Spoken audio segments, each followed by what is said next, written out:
munaasabad kooban oo lagu qabtay goobta laga bineeyay dhismaha cusub ee masjidka shuhada ee degmada Axmed Dhagax ee magaalada Hargeysa ayaa ujeedadeedu ku qototay sidii loo shaacin lahaa dhamaystirka dabaqa koobaad ee masjidka isla markaana bulshada loogu baaqi lahaa inay gacan ka geystaan dhismaha wejiga labaad ee masjidka shuhada. waxaa ka qayb galay munaasabadaasi wasiirka diinta iyo awqaafta Soomaaliland Sheekh Khaliil Cabdilaahi Axmed Culimaa Udiin odayaasha iyo dadka degan xaafadda laga dhisay masjidka. Sheekh Maxamed Axmed Cadaad khadiibka iyo imaamka masjidka shuhada ayaa ka warramay maraaxilkii uu soo maray dhismaha cusub ee masjidka shuhada isagoo halkaas uga duceeyay dadkii ka qayb qaatay wejiga koobaad ee dhismaha masjidka.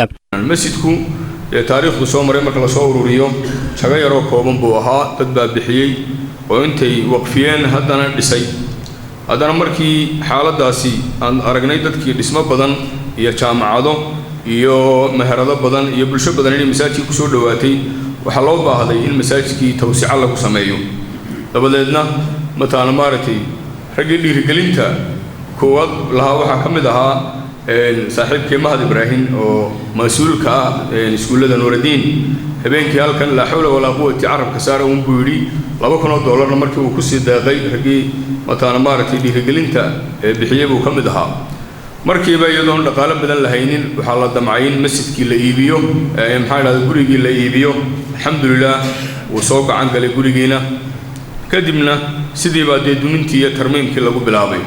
Sheekh Khaliil Cabdilaahi Axmed wasiirka diinta iyo awqaafta Soomaaliland oo isna ka hadlay furitaanka dhismaha cusub ee masjidka shuhada ee magaalada Hargeysa ayaa ka sheekeeyay fadliga iyo ajarka laga helo dhisidda masaajidada isagoo sheegay in eebena soo dhaweynayo hadba sida aynu u daryeelno una ilaalino guriyihiisa.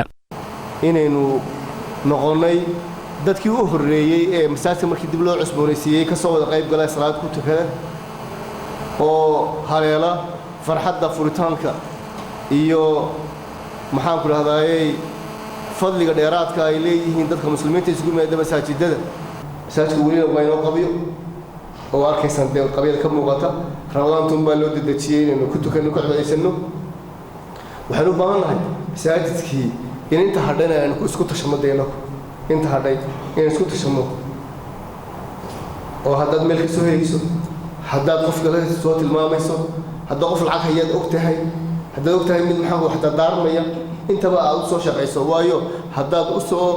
ilaahay dartii u soo dilaasho masaajidka lawa disbo idoo dilaal khayrka dilaalka khayrka dadka soo shaqayso taad waxaan ku hayaa suuq dhacaya.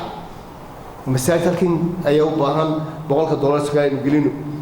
oo islaamaha lacagta hay doonayay in ilaahay ugu dhawaadaan waxba ka warhayneen warkeen oo gaadhaynin oo tagtaan u sheegtaan oo inta yara hayaan aakhir ay sii geystaan way fiicanta. sidoo kale waxaa halkaasi hadallo ay ku cabirayaan qiimaha masaajidadu ay u leeyihiin dadka muslimiinta iyo ajarka laga kasban karo ka qayb qaadashada dhismahooda